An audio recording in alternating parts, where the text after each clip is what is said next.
Carl Paladino. Good morning, Carl. Hey, good morning, Bill. So they're going after you. So somebody is out there that wants you to step down from the Board of Education in Buffalo because of your response to the Trump Billy Bush bus video. Is that right? Well, it's because of other reasons, but they're using that as their focus. Yeah. So are they? Is it something that worries you? No, not at all. I don't think so. I'm assuming. I mean, you don't get paid to be on the school board, do you? Well, we get $5,000 a year, but I wait. Yeah, that's not. So obviously, you're there to make change. That's why you're on the board.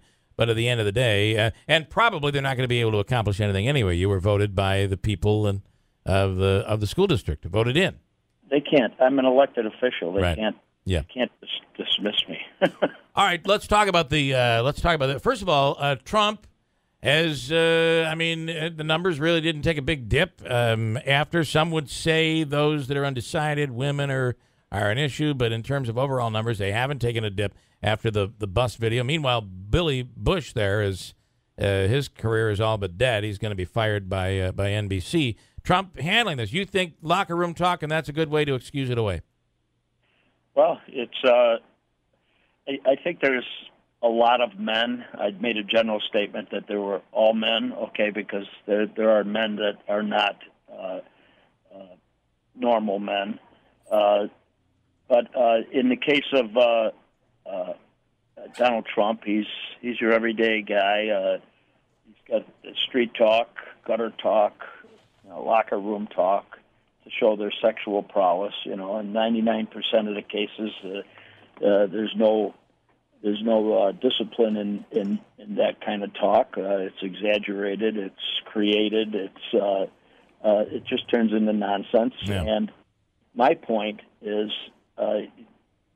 something that's very common in our society should not rise to the level, and the press has risen it to the level that is more onerous than the high crimes and misdemeanors of Hillary Clinton.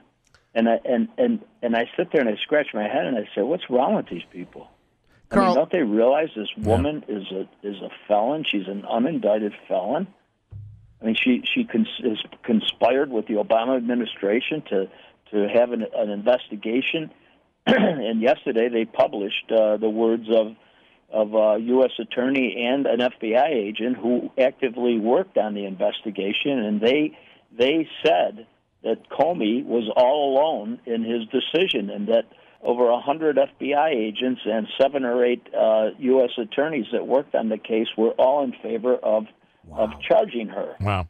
I mean, it's a little ridiculous that the mainstream press is so protective of her and the establishment, and it shows through.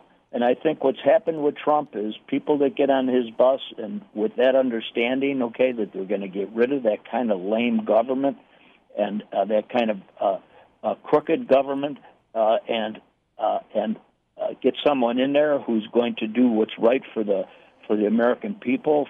He's going to ensure that the middle class, the hardworking Americans get brought along for a good economy. And I think that's what we're witnessing. Donald Trump is going to win this election. There's no question in my mind. Carl, I don't want to cut you off, and I'm not going to debate you on the Hillary stuff. I think you make great points there. But going back to Trump in the locker room talk, now the reports that are coming out say this wasn't necessarily just locker room talk. There are women claiming that he groped and or kissed and made unwanted advances toward them. In some cases, on first meetings with Trump, on right, public so places. Let me ask you a question. Okay, let's say it's all true.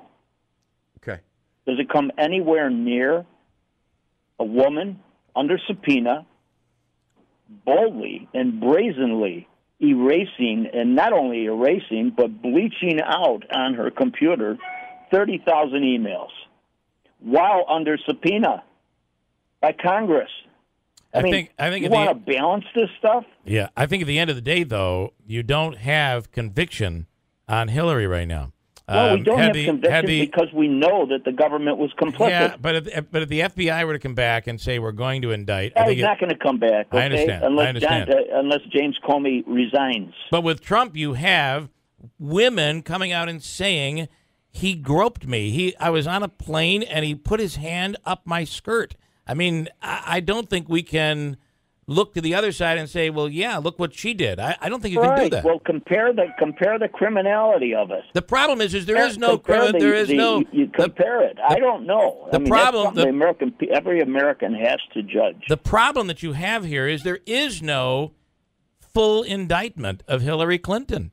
And without that... Oh, is that right? Well, there isn't. The American people can't form judgments over the little facts that they have out there. No, what I'm saying is... I'm not Bill Clinton going on the airplane with Loretta Lynch. I mean, you can't use circumstantial evidence to come to a conclusion here. You can, but what I'm telling you is the difference between somebody who's come forward and is a witness about her, somebody who's a witness about him...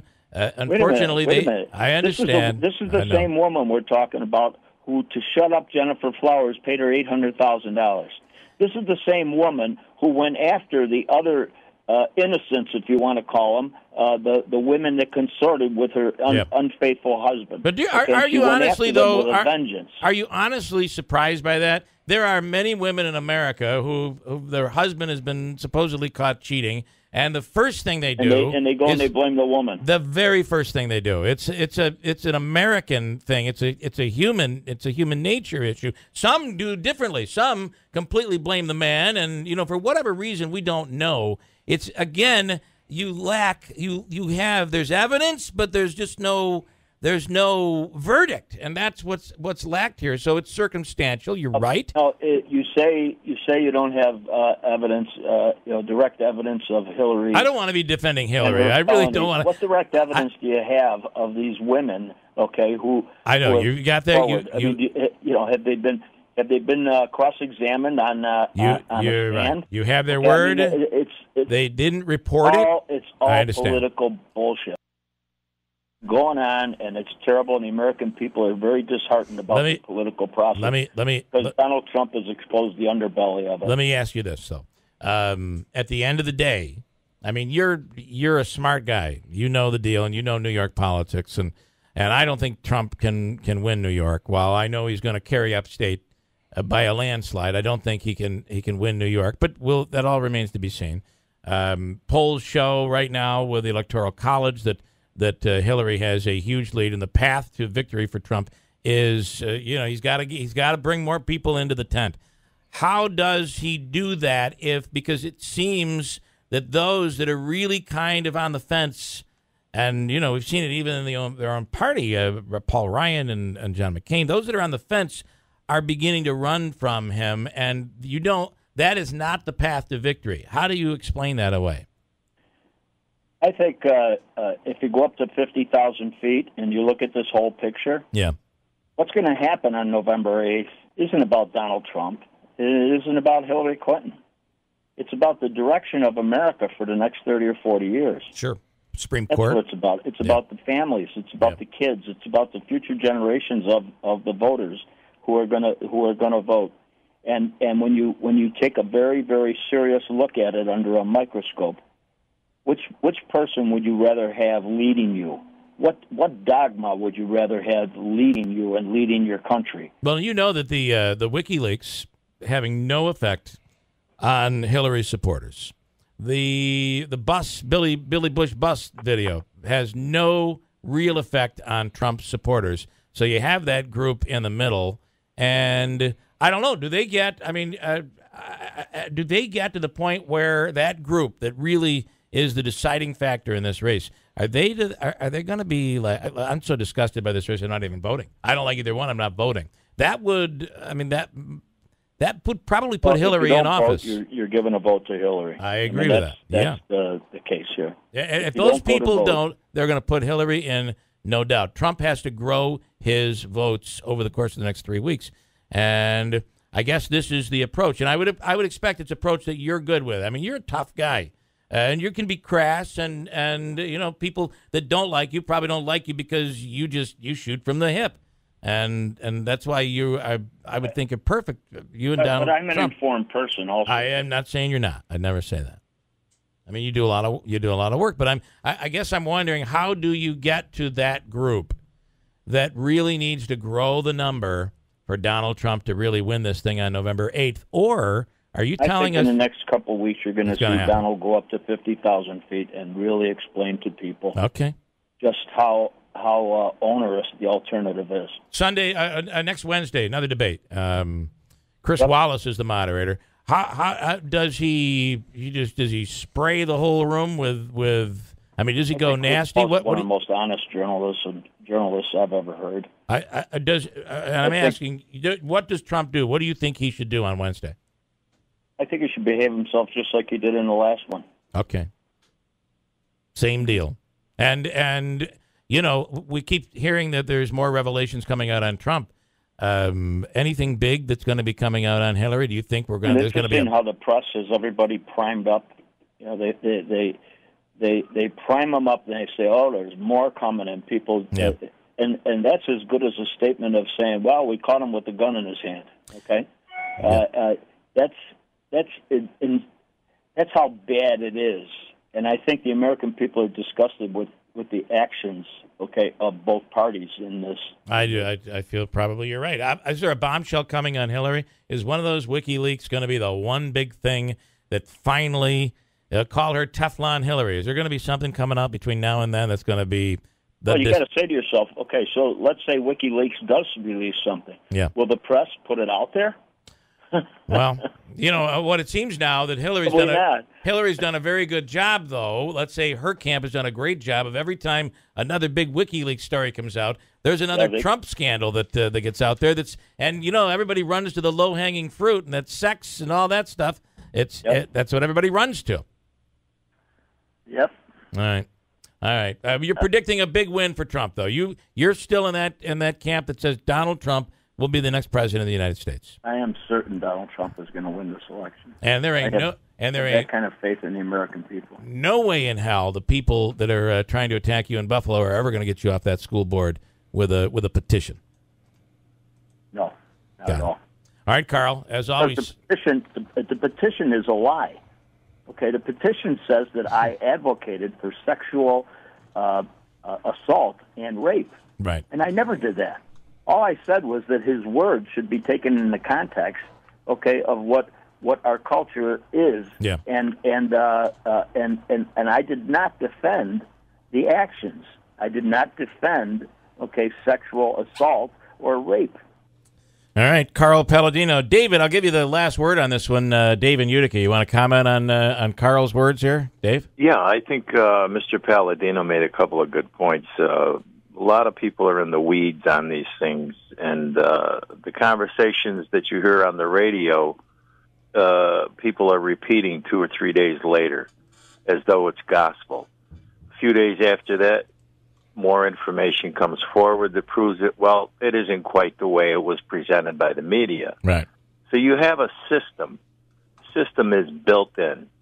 But many people believe that the radios, the TVs, the newspapers are actually in this for money. That's what they do. They sell space. Well, there is a revelation, because I've been saying that since the beginning. It's not as much personal for people as it is. It's about the ratings. It's about the revenue. That prove any of the statements, charges, and allegations by the women that have come forward. But there are facts that prove the allegations against.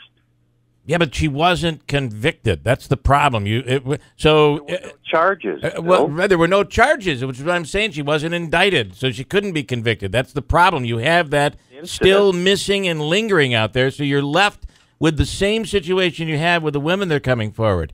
You either believe her or you believe what you're being told that she's lying. You believe the WikiLeaks are real, or you believe them when they say, well, I'm not sure that these are real. And the same thing with the women. You have a good stage to repeat what you've heard.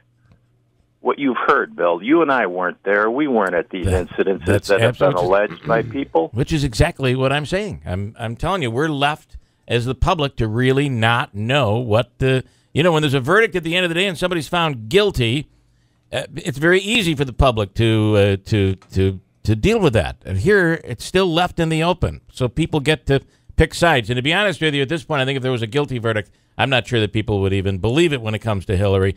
And on the other side, when it comes to Trump. Dave, I got to go.